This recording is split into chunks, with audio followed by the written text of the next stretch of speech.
Yeah, dear distinguished audience, I'm really happy to greet you today. You are absolute legends since you are still awake. So my lecture, my presentation today is about the tissues that you can target in order to preserve the mobility in older adults, but overall, like who is older, like anyone who is older than 25 is already can be considered as an older adult because let's say we get more or less psychologically mature at the age of 18, at the age of 21, like all countries legally we get matured, but then after age of 25, absolutely we are starting losing, like we stop developing and we start aging, so to say. Long story short, like for the movement, what kind of tissues would be responsible? First of all, of course, this would be musculoskeletal tissue. Okay, address musculoskeletal tissue and you are fine. End of the lecture. Now, of course, I'm joking. Second thing that you would most probably think of when talking about the mobility is, of course, the brain. Because even though we have this mechanism of musculoskeletal system, we also have the driver which governs this whole system. Just to be on the same note, so our body is composed of different organs and systems, and those systems in their turn are made out of tissues. And the tissues are made out of cells.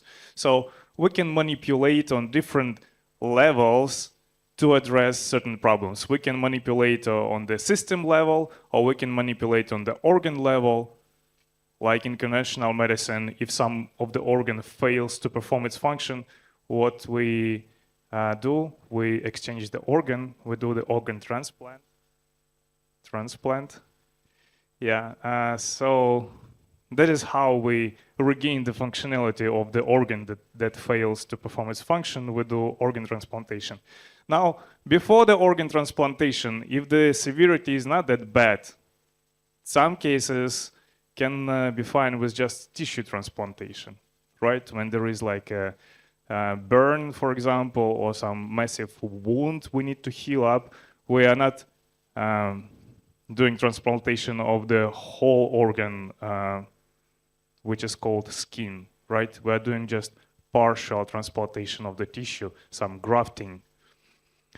And same goes for all other organs. And then the third way, if the severity is even less, we can use stem cells or cell implantation. So from the organ level, going through the tissue level, we are landing on the cellular level of interventions. Yes, we can use different types of stem cells, or we can use even our platelets. We are looking into paracrine effect, so signaling from the cells. Also, we are waiting for the cells to become mature and start performing the functions of an organ or a tissue they belong to. And there is also another one level, which is subcellular level. Going even deeper, we can use peptides, which are kind of building blocks for the cells, or the exosomes, which is signaling peptides, so we are improving the communication in between the cells. We can manipulate or modulate certain behavior of the cell. Such behavior as, for example, regeneration, right, or excretion. When we need to regenerate some of the hormonal system tissues, specifically the glands, when we want the glands to produce and excrete some hormones we're interested in, like testosterone, for example. Of course, it's much more beneficial to make your own body to produce the testosterone instead of getting some outer source testosterone, which has like lots of points to be met in order to work the best and not to exhibit any kind of side effects. So today we're talking about a few systems that are responsible for our mobility preservation.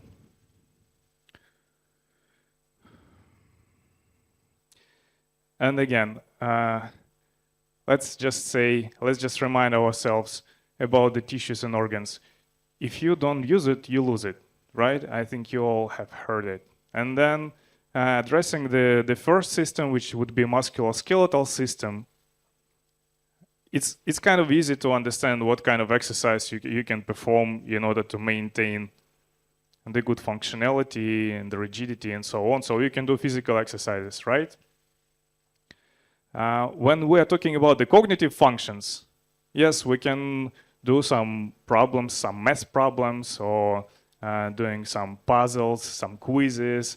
So mentally and cognitively, we can get some exercises. But then today our topic is about mobility, and we have already defined that we have this musculoskeletal system, and also we have our central nervous system. So how can we possibly exercise that neuromuscular regulation and that one system that connects our brain with our muscles? And since my session is second to the last one, and obviously I can feel everyone is kind of sleeping a bit, including me myself, we're gonna do a little neuromuscular activation exercise. In order to do that, I would encourage everyone to stand up. You can do it sitting, but standing up is much more fun. All right, I love this moment. So can you imagine just by standing up already, you've got some blood going back and forth, up and down. It's much better than just sitting. This is number one. Just standing up is already a good exercise. From the physical point of view, to be honest with you, I think the very best exercise is walking. Just walking, not even jogging, is the very best exercise. Second one would be swimming. So, okay, first I'm gonna show you the very simple exercise for balance. It's quite easy. You have to stand on one leg for about 30 seconds. I can give you a hint. In order to be able to do so, you have to focus on your big finger of the foot, the thumb of the foot. When you focus on it, you can do it easily. Okay, we can do the other one leg. That's the very simple one exercise for balance. It's neuromuscular activation, but it's quite simple one, right? Let's do something more challenging. That next one exercise, it's finger exercise. I call it, let's call it pinky index exercise.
Yeah, thank you very much. These are the exercises that will improve your cognitive functions, that will improve your brain plasticity, that will really, really decrease the risk of getting Alzheimer's. Okay, now back to the lecture. I have been doctor since 2012. Initially, I've been trained as radiologist, X-ray and ultrasound specialist, so basically any kind of imaging. But the big part of this imaging, as you can imagine, is of course skeletal system and musculoskeletal system and so on. And since 2017, I'm working here with European Wellness together with Data3 Mike Chen. And we are doing lots of interesting stuff in regenerative medicine. Everything that we do, you can check on our website. This is the list of our publications, some of our books. So all of the protocols using the stem cells, using the cell-derived products, everything is very much documented, pretty much comprehensively. You can check. One of the book that is coming, co-author with Data3 Mike Chen, The Comprehensive Strategies for Muscle Preservation and Sarcopenia Resistance in Bioregenerative Medicine. So this book contains all possible nowadays therapies, like therapeutic levers you can use in order to preserve the mobility. So after today's sessions, you will be able to recognize the principles of holistic medicine approach and identify tissue-targeted interventions for mobility preservation. Holistic medicine. This is like the main thing, the main topic of today's lecture, because addressing the tissues means you are not addressing one tissue, you are addressing many tissues in order to be sure that you have covered all needs, that you have covered everything. First of all, what is tissue degeneration? So regenerative medicine regenerates the tissues in order to regain normal functioning. So to understand why it's done, let's take a look really fast about what is tissue degeneration. So it's progressive deterioration or breakdown of tissue leading to a decline in function and structure. What do we have here? We have function of the tissue, we have structure of the tissue. Whatever is broken cannot perform its function. When the wall is broken or missing some of the bricks, we cannot be protected by the wall. As an example, neurodegenerative diseases like Alzheimer's, Parkinson's, osteoarthritis, muscle atrophy, macular degeneration. As you can see, it's pretty much well addressed in terms of mobility. We have neurodegenerative diseases that are factors. We have osteoarthritis, which is a factor. We have muscle atrophy here. So, what's the function of the muscle? Of course, first thing that would come to your mind is movement, namely contraction. So we have eccentric muscle contraction or concentric muscle contraction, and as a result of the work, we get the movement. Okay, what happens if there is some kind of degeneration? So in this case, we can see three different levels of grades of degeneration: grade 1, grade 2, grade 3, talking about the integrity, disintegration, right? And then another one could be atrophied muscle, like here. So tissue degeneration doesn't specifically mean something is broken visibly. Tissue degeneration also can be identified as absence of the tissue, or the tissue being replaced with some other tissue, like in the example of, let's say, liver cirrhosis. Yeah, liver cirrhosis is when the healthy hepatocytes are getting exchanged to the connective tissue, to fibrocytes, or to adipocytes, like fatty liver. Fatty liver means that the liver tissue was exchanged for the fatty cells. So the thing to keep in mind, is that healthy tissue equals normal function. And that is the whole strategy of the whole regenerative medicine. What we are doing is we are regenerating, aiming to regain function.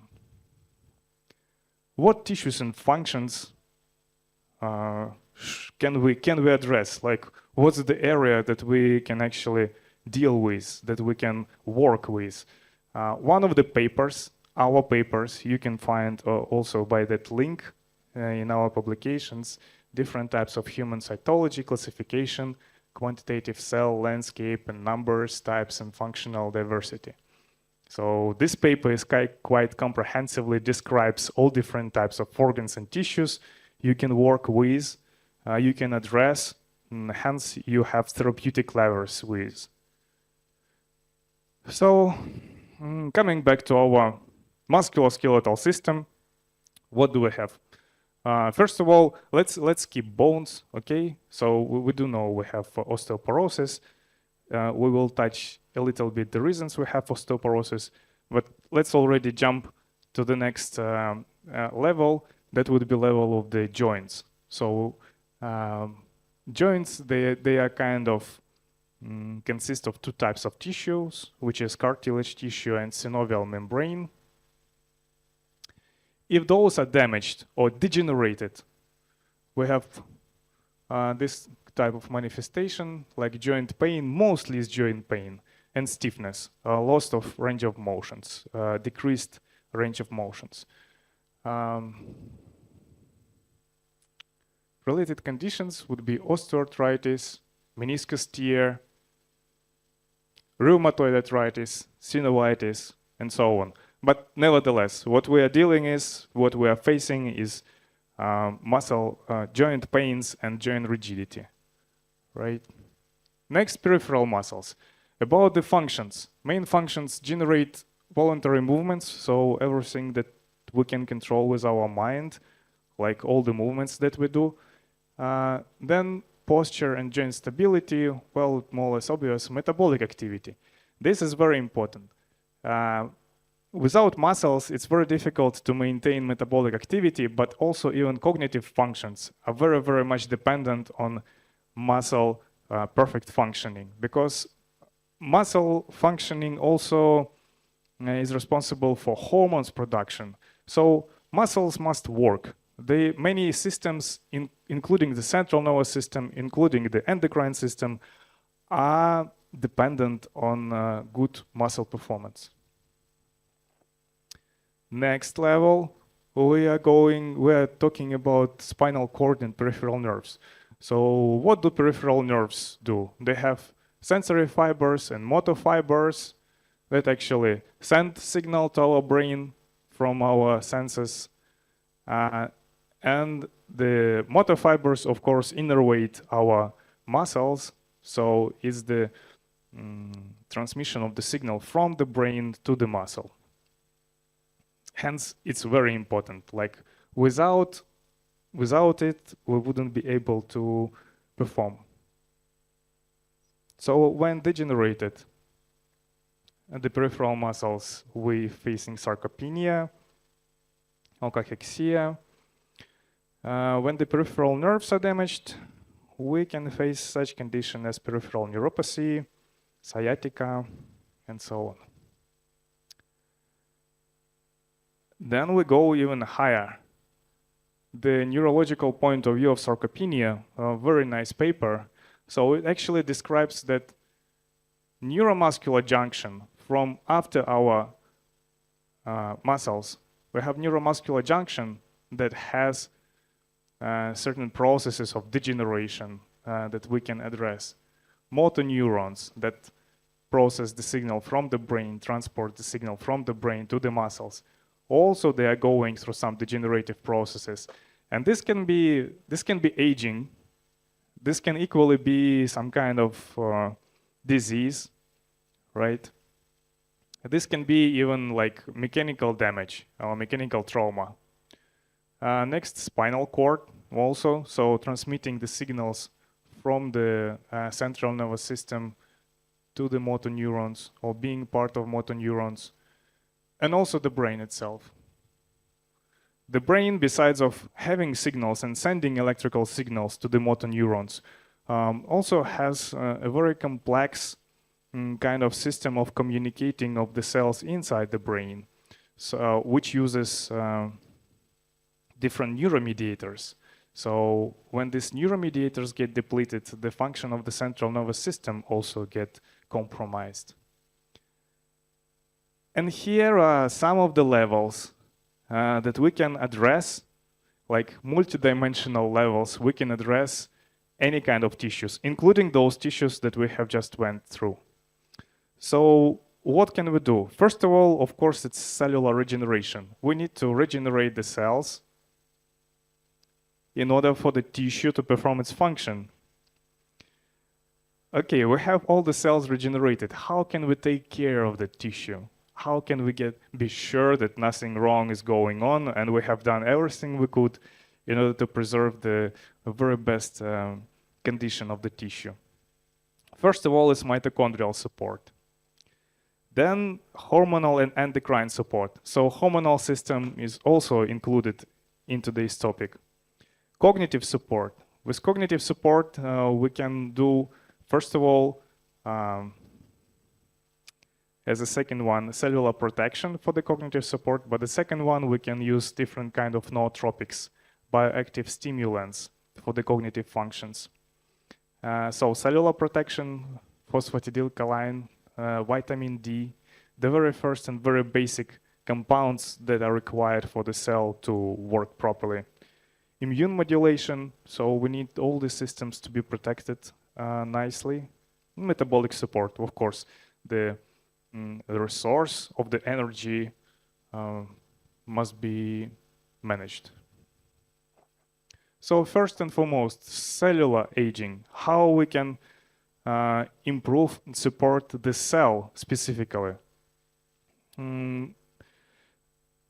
First, it would be like NAD plus precursors or NAD plus itself, like nicotinamide dinucleotide or nicotinamide riboside. You can check here, just supplementation of NR alone significantly has improved in terms of muscles, has improved sirtuins. This is the way that our muscle cells cope with the damage of the DNA. So this is very important for protein production. Satellite cells differentiation has been improved. Satellite cells are our natural stem cells for the muscles. So the muscle regeneration with the host stem cells has been improved. Gut microbiome diversity improved. We're going to talk about gut microbiome as well. Insulin sensitivity has been improved. And this is just with NAD plus precursors. So addressing the cell in the brain, in the same way with this NAD plus precursors, we're addressing the cells in our gut, we're addressing the cells in our muscles, we're addressing each cell in our body. But again, this one should be used only after we are sure that we have adequate vitamin D levels and that we know that we are taking like phosphatidylcholine for membrane of the cell integrity. Next one, PQQ, pyrroloquinoline. It is an antioxidant. You will see many different antioxidants in this presentation. What's the idea of antioxidant? Why they are so important? I bet many of you have heard antioxidants, oxidative damage. You need antioxidants for your ATP production, for your mitochondria. So let me, if you are wondering how it works, I will explain you. The idea of antioxidants, this oxidative damage, what it is, actually, so whenever our mitochondria produces ATP, produces energy for the cell, which is every cell needs the energy, the byproduct of that energy production is reactive oxygen species. And this reactive oxygen species, they produce that oxidative damage. So if you make analogy with the car, for example, we have the energy source in the engine, But then the fumes that are produced by the car, these are reactive oxygen species. So whenever these fumes are collected and not taken care of course we get that toxicity. Of course we get that oxidative damage. This is basically the polluted environment of the cell. So in order to clean up the environment, to take out the natural fumes that are byproducts of the mitochondria work, we need to take these antioxidants. So antioxidants, they are just cleaning up the work, the byproduct of mitochondria work. Okay, we have taken care of the cells in our brain, in our tissues. The cells are fine. What we can do more, specifically for the cognitive functions? Of course, we can take some neurochemicals, nootropics, so to say. Most of them are plant-derived, so it's all natural. You can see that some of this, like L-theanine, it improves anxiety, stress reduction, attention enhancement. What else we have? Cognitive rehabilitation, stroke recovery, physical performance, verbal learning, delayed word recall, memory acquisition, anxiety reduction, and then phosphatidylcholine, which I have already touched a little bit. This is the, first of all, it serves as a compound for our cells membrane, which is biolipid layer. So for each of your cell, you would need this.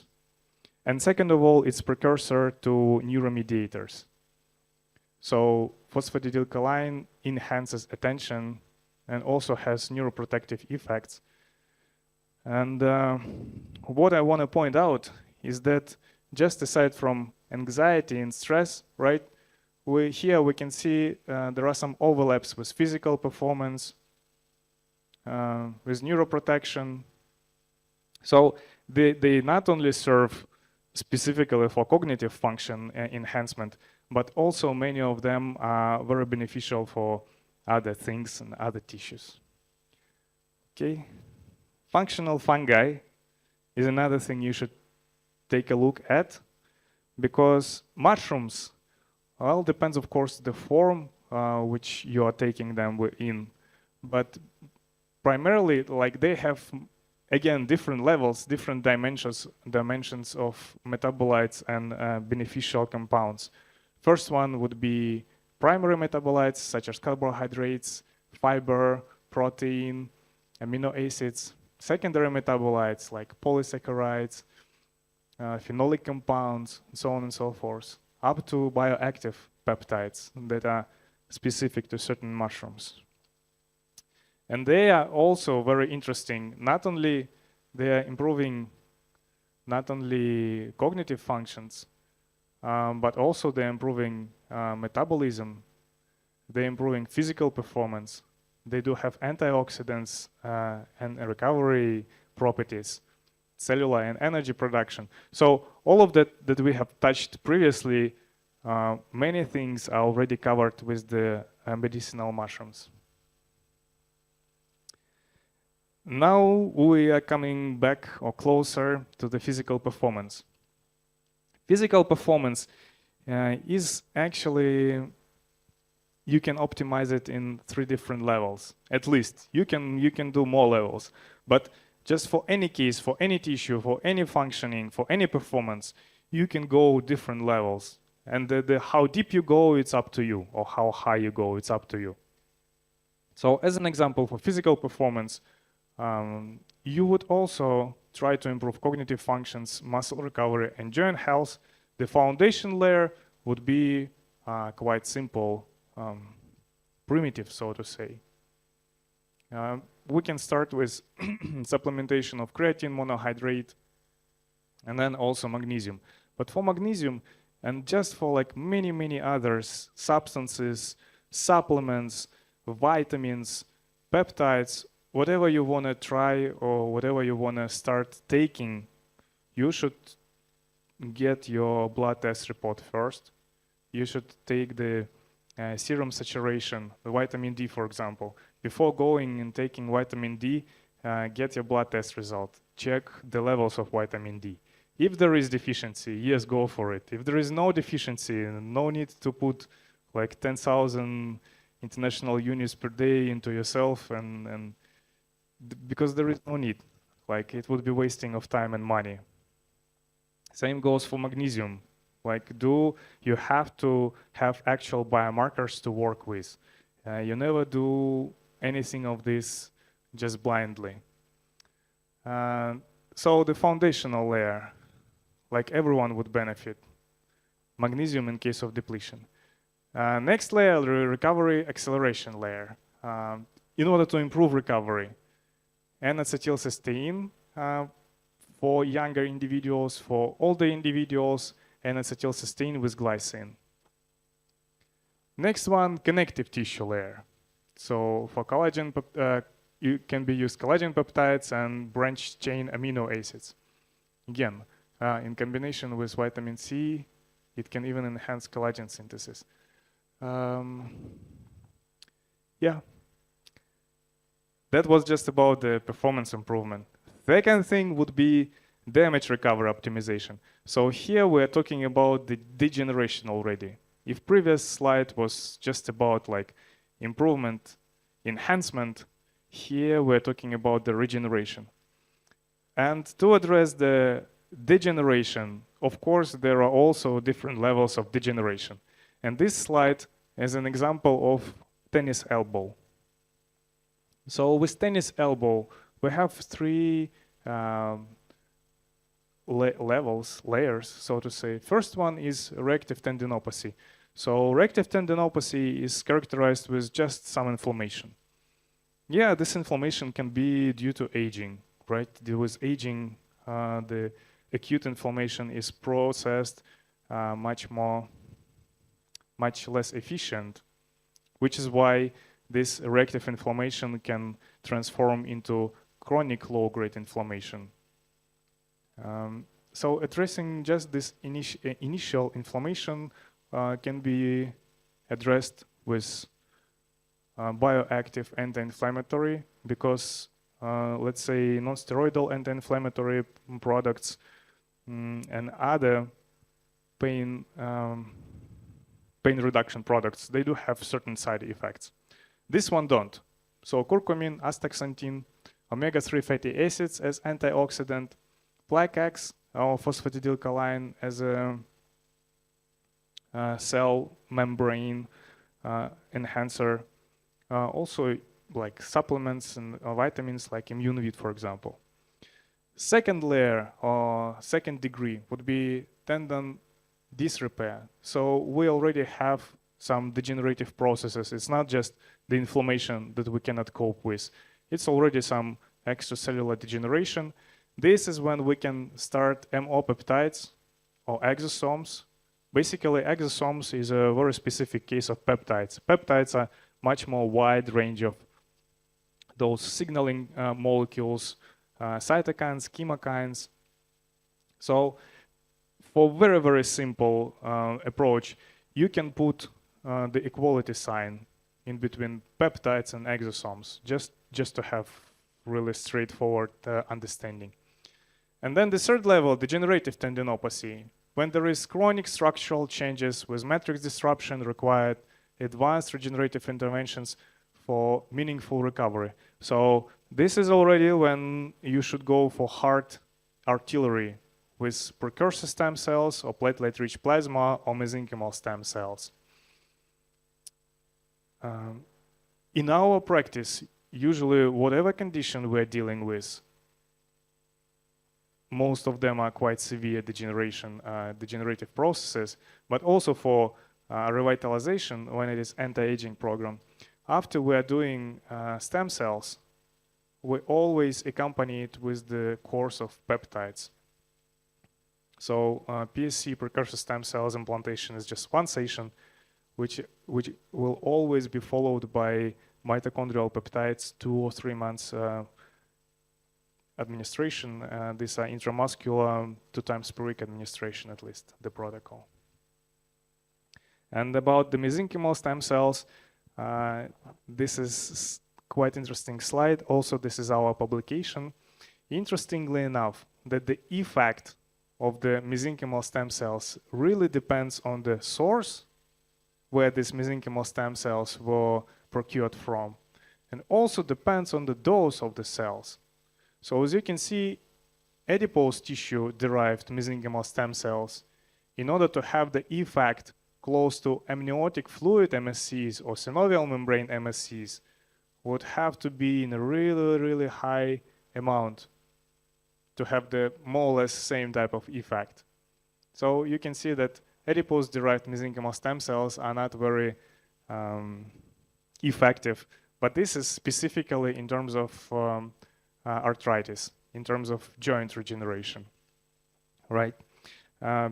So umbilical cord here and bone marrow are one of the most effective.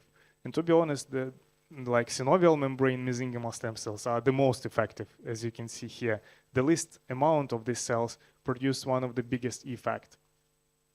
Yeah, for some applications, other type of MSCs are good. So it's source and dose dependent. However, nowadays, many practitioners are actually shifting from cell-based therapies to cell-free approaches. And this is the book that Dr. Vladimir Cherney has just showed you. So this book has all the techniques of minimally invasive administration of these cell-free approaches. What is cell-free approach? We have just talked about that PSC, PRP, MSC. This is cell approach. Cell-free approach here. So exosomes are actually the substances that are excreted and produced by MSCs. Main effect of mesenchymal stem cells after you administrate those will be this paracrine effect of exosomes going out of MSCs and doing all the job. PSC and peptides pretty much close mechanism of work. So of course, when you administrate MSCs or PSC, the excretion and the work of these peptides or exosomes will be very, very long, prolonged period of time and quite high effect.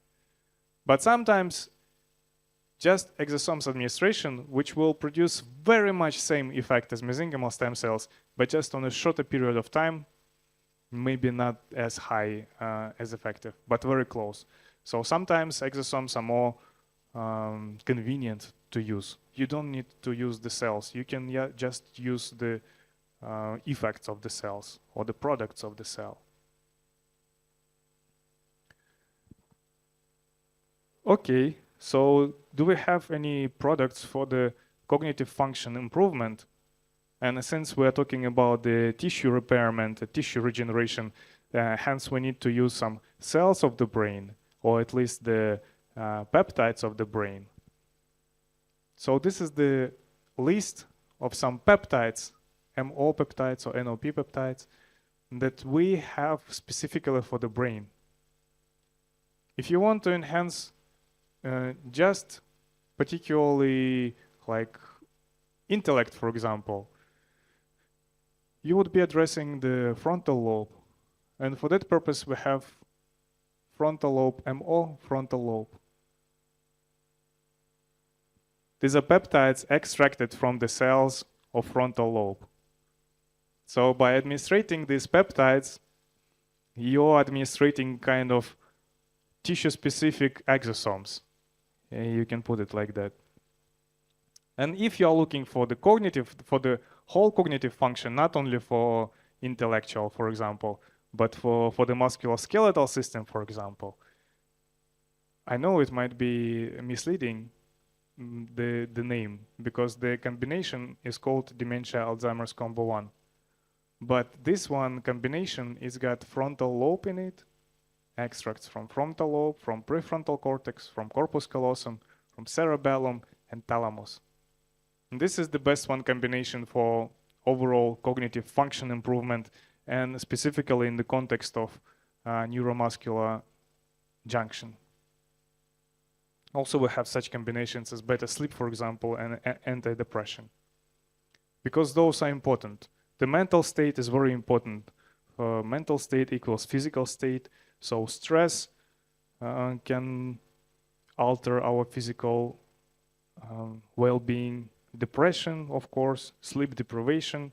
Interestingly enough, sleep deprivation is those responsive to cardiovascular disease risk. So the lesser the sleep, the higher the risk, and vice versa. So these are the things that must have to be addressed very first. Second of all, of course, nutritional factor. We are what we eat. There is no like super diet that would fit everyone, but there is like a rule of thumb or golden rule that you have half of the plate vegetables and fruits, 1/4 of the plate quality proteins, 1/4 whole grain or complex carbohydrates, and then you add on healthy fats such as avocado, some seeds, olive oil. Why it's so important to have vegetables and fruits? Because this is the source of fiber. Even though we cannot digest the fiber, fiber is the food for our microbiome. Our microbiome is very important, and the only thing it feeds on is the fiber. So if you want to have healthy microbiome, two things. First of all, probiotics. It's of course like yogurt. This can be kimchi. This can be sauerkraut. Sauerkraut is also fermented cabbage, but not that spicy. What else? Kefir. Yeah, some of the bacteria, some of the colonies that you put inside. And the second thing is prebiotics. So prebiotics is the fiber. Prebiotics and fiber is the food for that microbiome. Very simplifying, like we have two types of microbiome. One is good and one is bad. The good microbiome is fed with the fiber. The bad microbiome is fed with the sugar. The more we feed the microbiome, the stronger it becomes. So if we feed our microbiome with sugar, our not very good microbiome becomes very strong. It can affect our cravings.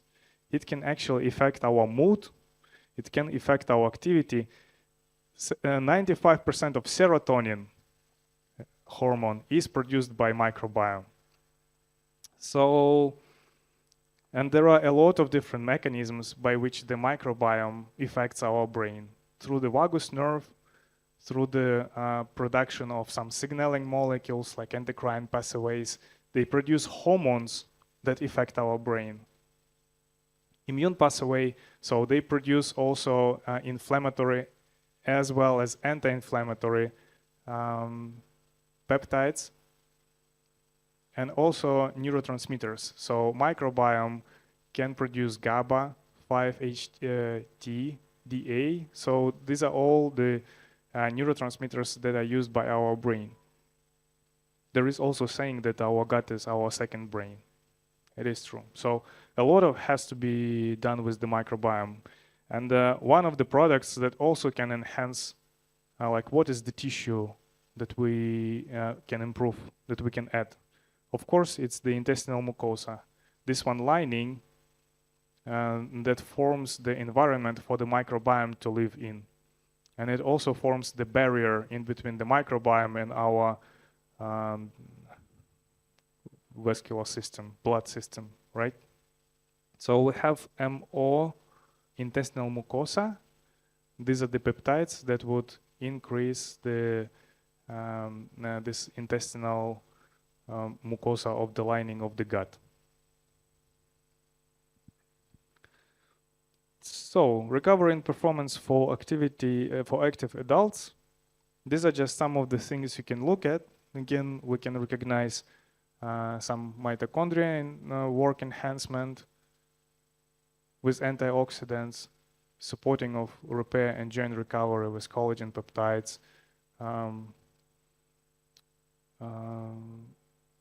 What is called branch chain amino acids.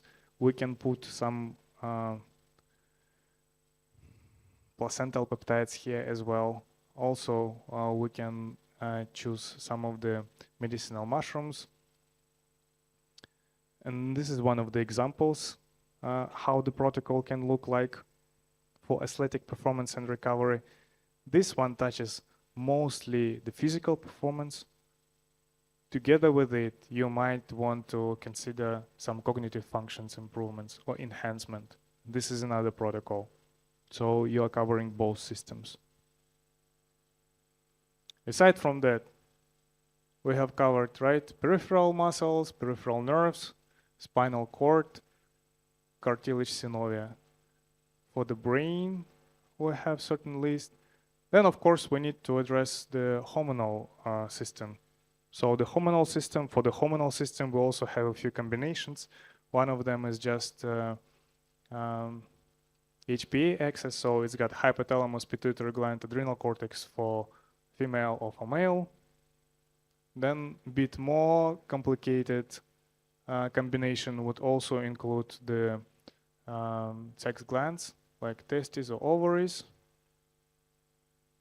And then like male revitalization or female or male revitalization would include even more organs and tissues to address.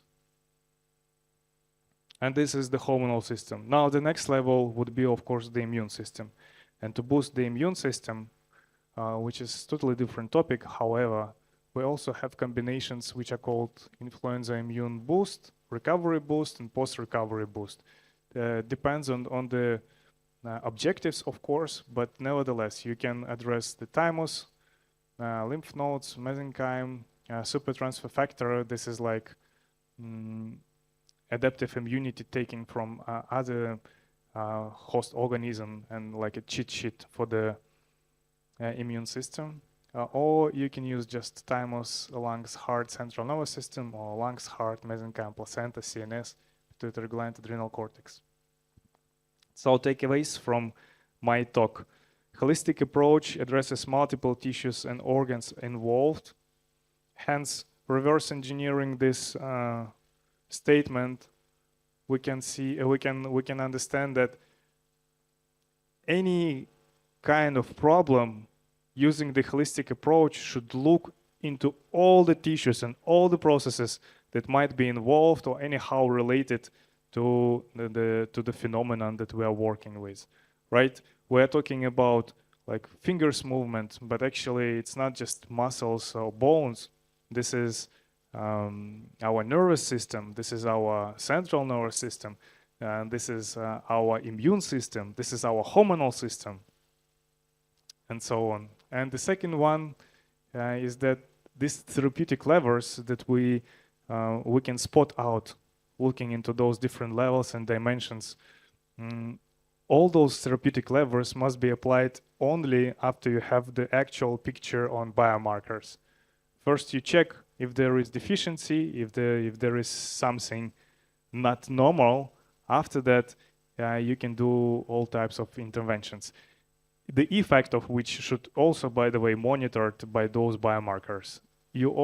Like all these protocols, on average, they are taking for 2 to 3 months. But ideally, after that 2 or 3 months, you check and you decide either you're gonna change something in your protocol, either you're gonna continue the protocol, either everything is in normal levels now and like you can do something else aside from that protocol. Yeah, that's all from me today for your kind perusal. See you tomorrow. And any questions I can answer. Thank you.